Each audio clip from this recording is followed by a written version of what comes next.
네, 조 변호사입니다. 이제 거의 8월 말이네요. 8월 한 달은 좀 많이 바빴었습니다. 그리고 이제 본업에 많이 바빴고, 그리고 또 고민해야 될 이슈들이 많아가지고 유튜브를 많이 못했네요. 오늘은 변호사란 직업과 그 스피치에 대한 말씀을 좀 드려볼게요. 요즘 제 고민이기도 한데, 변호사 할 때 그 변자가 한자를 보면은 이 말할 변이거든요. 그래서 우리는 보통 변호사들은 뭐 말 잘하네 말이야. 변호사면 다야. 그 변호사는 말을 잘하는 사람이라고 생각을 말하기 쉬운데 안 그래요. 변호사들 말 잘 못해요. 그러니까 그냥 뭐 이렇게 프라이빗하게 둘이서 대화하는 건 모르겠지만은 뭔가 공식적인 자리에서 어떤 논점을 가지고 딱딱 이렇게 스피치를 해야 될 때가 제법 있거든요. 우선 가장 중요한 것은 법원에서겠죠.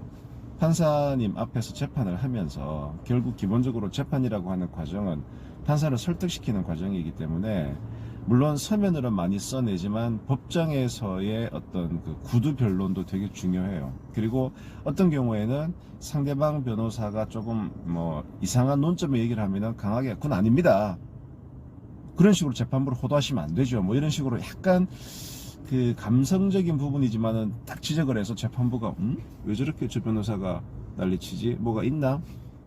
뭐 약간 이런 부분. 그 다음에 또 재판부에 호소할 때 판사님 원고가 오죽하면 이러겠습니까? 정말 원고도 처음엔 잘해보려고 그랬습니다. 뭐 이런 식의 얘기들이 좀 필요할 때가 있어요. 이게 이제 재판에서도 그렇고, 그 다음에 또 중요한 것은 이제 의뢰인과의 대화를 할 때, 자, 의뢰인은 기본적으로 이 변호사를 찾아오는 의뢰인들은 엄청나게 지금 스트레스를 많이 받아 있는 상황이잖아요. 받아 있는 상황에서 또 상당한 돈을 지불하고 서비스를 받는 사람이잖아요. 그러면은 두 가지가 다 있는 거예요. 우리 변호사님한테 내가 좀 좋은 케어를 받아야지 라는 생각도 있고, 또 한편으로는 이 변호사가 잘하나 못하나 이렇게 감시도 하고, 이 두 가지 마음이 공존하는 거예요. 그런데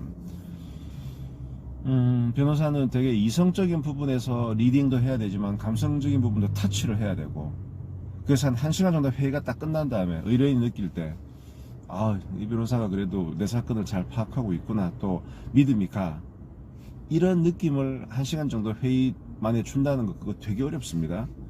오히려 이런 감정을 많이 받죠. 내 사건 제대로 파악도 못하고 있네. 그 다음에 내 사건을 별로 중요하게 생각하지 않네. 그 다음에 왜 이렇게 내 얘기를 잘 귀를 안 기울여 주지? 그 다음에 뭐라고 나한테 얘기를 하는데 너무 법적인 용어만 많이 써가지고 뭔 말인지 잘 모르겠어.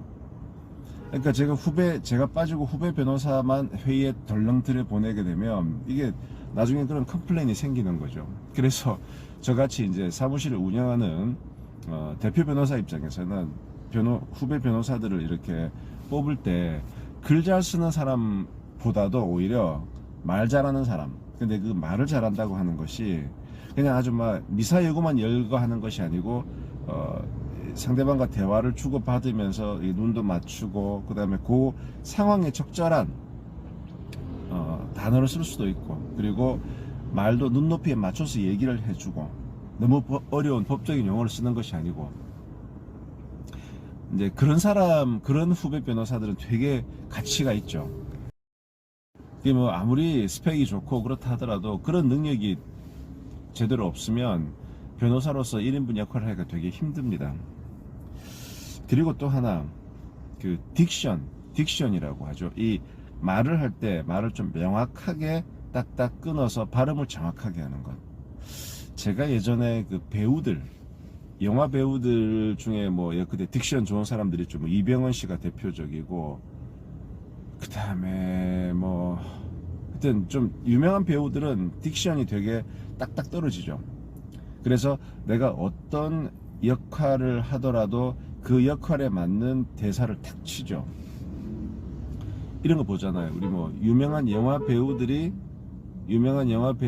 무슨 대학교 가서 졸업 축사를 한다든가 이런 거 했을 때 딱 보면 영화 배우들이 그렇게 학식이 높을 것 같지는 않은데 말하는 게 너무 멋있잖아요. 그거는 그 스피치 자체에 워낙 대사 연습을 많이 하다 보니까 딱 원고가 주어지면 그 대사를 잘 풀어내는 거예요. 딕션. 이렇게 발음을 되게 정확하게 하는 거죠. 근데 이 발음을 이렇게 우물우물 하게 되면, 특히 법률적인 얘기를 하면서 우물우물 얘기를 하게 되면 이게 진짜 좀 그 자신의 진가가 잘 드러나지 않는 거예요. 그래서 저도 이제 어떻게 하면 후배들의 이 스피치 실력을 좀 늘릴까 고민을 많이 하다가, 이제 제가 요즘 많이 쓰는 방법은 그게 있어요. 저희는 매일 이제 오후 5시부터 1시간 동안 그 뭐 케이스 스타디라는 걸 해요. 그 케이스 스타디가 뭐냐면, 예전에 메디컬 드라마 보면 그런 거 하죠. 어떤 의사들이 쭉 모인 상태에서 어떤 의사가, 자, 38세 무슨 환자, 일주일 전에 내원했고, CT가 요렇고, 뭐 엑스레이가 이런데, 이렇게 상황을 전달하면 여러 교수들이 서로 이제 의견을 제시하고, 그러면서 뭐 주임 교수가, 아 그래, 이거는 이런 확률이 많다, 이렇게 가라, 이렇게 가이드를 제시해주고, 이런 메디컬 드라마 많잖아요. 저는 예전부터 그걸 보면서, 야, 법률 쪽도 정말 저런 게 필요하다. 기본적으로 변호사들은 혼자서 일을 하지만 다른 변호사들의 사건을 이렇게 띄워놓고 같이 얘기를 하고 이렇게 종합을 하면 좋은 아이디어가 나올 수 있겠더라고요. 그래서 이제 저는 어떻게 하냐 그러면은, 무조건 뭐 변호사들이 다 사건을 다양하게 갖고 있는데 무조건 하루에 한 사건을 정해요. 자, 너 한 사건, 너 한 사건, 너 한 사건 해가지고 일단은 10분 발표는, 자, 이 사건은 이런 사건이고 쟁점이 이거고 내 생각은 이렇다. 일단 10분 동안을 이제 사건에 대한 발표를 하게 하죠. 일단 그거는 본인의 스피치 실력을 증대시키고, 그 다음에 사건을 얼마나 제대로 이해하고 있는가를 이제 설명하게 하는 거죠. 그러면 일단 개요가 나오면, 자, 이 사건에 대해서 각자 한번 얘기해봐. 그러면 자기가 맡고 있지 않은 사건이지만 뭔가 얘기를 하게 하는 거죠. 그럼 그 속에서 제가 이제 빠진 부분을 보완을 하고, 자, 하지만 아무래도 제가 이제 경험이 많다 보니까, 자, 이런 경우에 감정 신청을 할 때는 이런 부분을 해야 돼, 뭐 이래가지고 제 경험을 토대로, 그럼 한 사건에 대해서 한 발표하고 토론하면 한 20-30분이면 딱 끝나거든요. 그래서 좀 힘이 들더라도 이런 것들을 좀 이렇게 하면 이제 스스로도 아는 거죠. 스스로, 아, 내 스피치가 조금 부족하구나, 아, 저 친구 스피치가 되게 잘하네, 그리고 말을 저렇게 하니까 내가 들어도 좀 깝깝한 거예요. 결국 이제 그런 식으로 연습을 시킬 수밖에 없는데, 제가 이제 이런 말씀을 드리는 것은 꼭 변호사뿐만이 아니고 모든 비즈니스가 마찬가지로 이 스피치, 우리가 글쓰기 연습 많이 하잖아요. 그 글쓰기 스쿨도 있고 뭐 글쓰기 뭐 이렇게 워크숍도 하고 이런데, 저는 글쓰기 못지않게 말하기가 되게 중요한 것 같아요. 그래도 그냥 이 스몰 토크, 뭐 농담 이런 것이 아니고, 어떤 주제를 가지고 내가 저 사람을 설득할 때 나에게 주어진 시간이 한 10분이야 15분이야 그럼 뭐 파워포인트를 쓸 수도 있겠지만은 메모장 하나 딱 갖고 가서라도 얘기를 할 때 눈빛을 어떻게 보여주고 어떻게 딕션을 딱 치고, 마치 영화 배우가 대사를 하듯이 그런 식으로 이렇게 하는 대사. 그래서 그게 가장 좋은 거는 그 자기 말을 녹음해서 듣는 게 가장 좋아요. 제가 예전에 메가스타디 고문 변호사를 좀 오래 했었는데, 그때 제가 참 놀라운 것이, 메가스타디 측 담당자가 그러시더라고요. 요즘도 그렇겠지만 1타 강사들 있잖아요. 1타 강사. 엄청 돈도 많이 벌고 뭐 엄청나게 강의를 잘 하시는데, 보통 1타 강사 한 명에게는 팀이 붙어 있는데 그 팀들은 모니터링을 해요. 그러면 어떤 1타 강사가 한 3시간짜리 강의를 하면 그거를 분 단위로 쪼개서 모니터링을 한대요. 그러면서 이 부분에 어떤 발음이 부정확하다, 이 부분에 너무 음성이 컸다, 또 이 부분에서 손짓이 부적절했다, 뭐 이런 식으로 쫙 분석을 해서 계속 발전시켜 나간다는 거죠. 자기 스스로 모니터링 하면서. 그래서 그때 메가스타디 그 담당하시는 그 직원분이, 뭐 1타 강사 돈 많이 번다고 얘기는 하는데 돈 벌만 하더라, 그렇게 잘하는 사람이 계속 모니터링을 하면서 자기 스스로를 발전시켜 나가더라.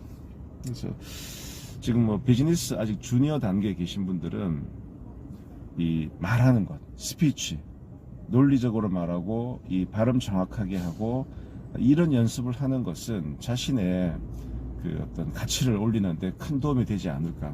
저도 저희 후배들을 좀 그런 식으로 좀 빨리 양성을 시키는 게 제 목표입니다.